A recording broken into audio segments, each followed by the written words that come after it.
be defined as quite a few items. It describes the education of human sexual anatomy, sexual reproduction, sexual intercourse, reproductive health, emotional relations, reproductive rights and responsibilities, abstinence, contraception, family planning, body image, sexual orientation, sexual pleasure, values, decision making, communication, dating, relationships, sexually transmitted infections or STIs, and how to avoid them, and also birth control methods. Sexual education. What is that? What is school sexual education? Sexual education plays an essential role in preventing unplanned pregnancies and transmissions of STIs. School-based education or sexual education programs in particular may be more well-informed to position to address those social factors that are linked to the negative sexual health outcomes such as traditional social norms surrounding gender and sexuality. Why is school-based sexual education important? This is a lot to answer.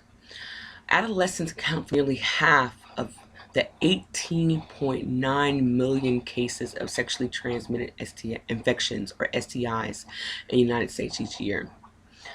This is crazy because they only make up 1/4 of the sexually active population. Scary.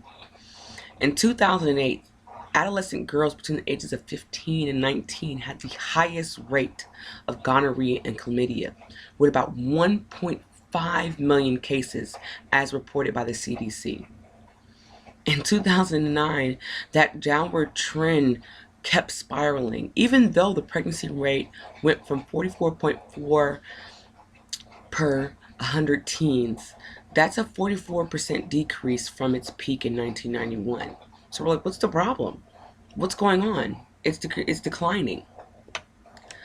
The issue is that America has the highest rate of teen pregnancy, and it remains the highest among developing nations, even though that pregnancy rate is dropping in our own country.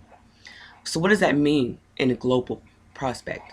That means 82% of the United States unplanned pregnancies are from teens.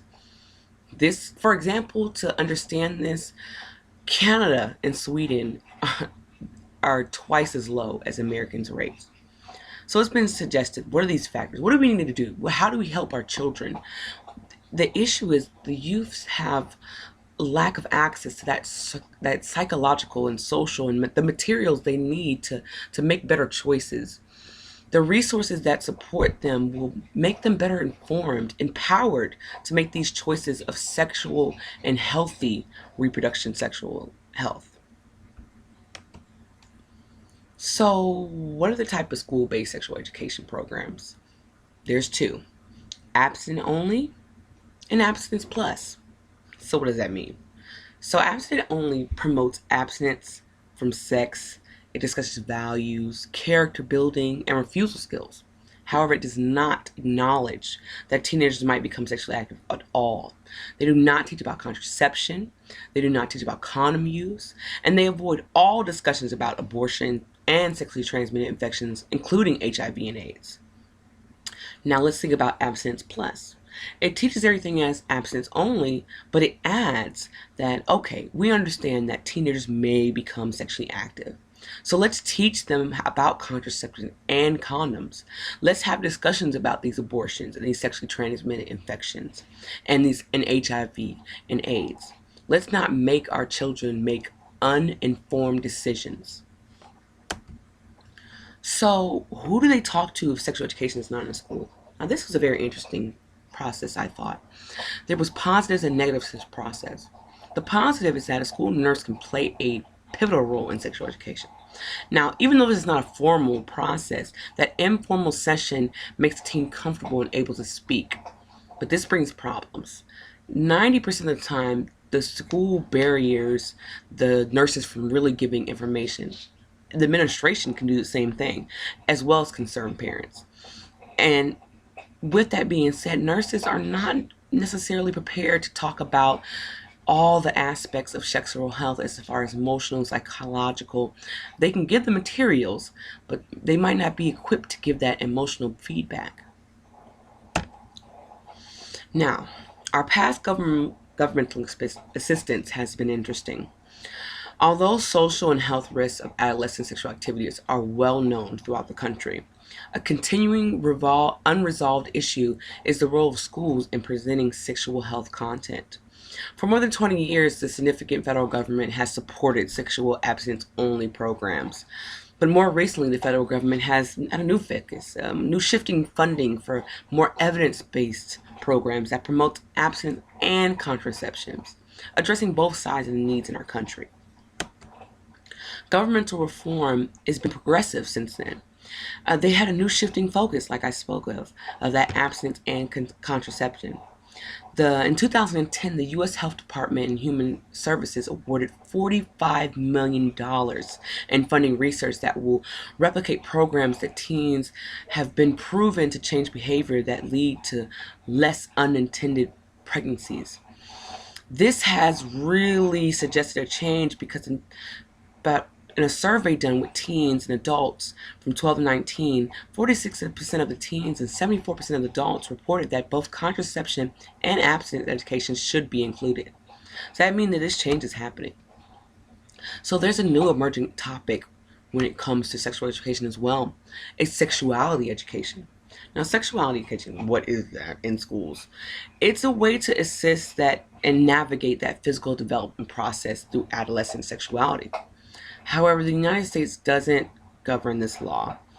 It's the states. It varies. So with this being said, it's not required in all schools, in any school. But many Board of Education members encourage communities to provide comprehensive sexual education, including prevention in HIV and AIDS, pregnancy, STIs, domestic violence, and they accurately support information on gender and supportive sexuality orientation with this input from this wide variety of community members. So what does this mean? This means our nation is understanding the realities that teen pregnancy and sexual education go hand in hand in American school systems. Our reality is really that teenagers are having sex. It's happening. And the second reality is that high schoolers, they're having sex. About 47% of them are having sex at least once in their life. An emerging and encouraging finding was that only 13% reported not using some method of pregnancy prevention during their last sexual encounter. This was extremely not the case in 2008 and 2009. So what does that mean? That means that our sexual education program is doing what it needs to do. However, there's still schools that haven't adopted that abstinence plus education. I'm going to go to my works cited because I want to point out the second journal that I use, the Ethiopian Journal of Health Services. They were very informative on sexual education in schools. And I think it's because their epidemic that they had with HIV and AIDS in that country. They understand that we need to teach our children, yes, you should not have sex at a young age. However, you need to understand that if you do, there are ways to protect yourself and to not get STIs, not get HIV, not get AIDS, not have an unplanned pregnancy, not lose your life and your generation before it even starts. This really makes me curious that it's another country that's considered not a world leader as we are considered one of the premier world leaders that is so strong in sexual education. I think that the taboo has to be lifted from our society that teens should not have sex. Yes, they should not, but the fact of the matter is they are. So let's give them the information that they need so they can help themselves and so that our next generations can be the next presidents, the next CEOs, the next business leaders of America. Thank you for understanding and listening to my presentation on sexuality and sexual education in American school systems. We understand that teen sex and teen pregnancy is still scary, but there's a way to work from it. There's a way to move beyond it, and there's a way to make a change. Thank you.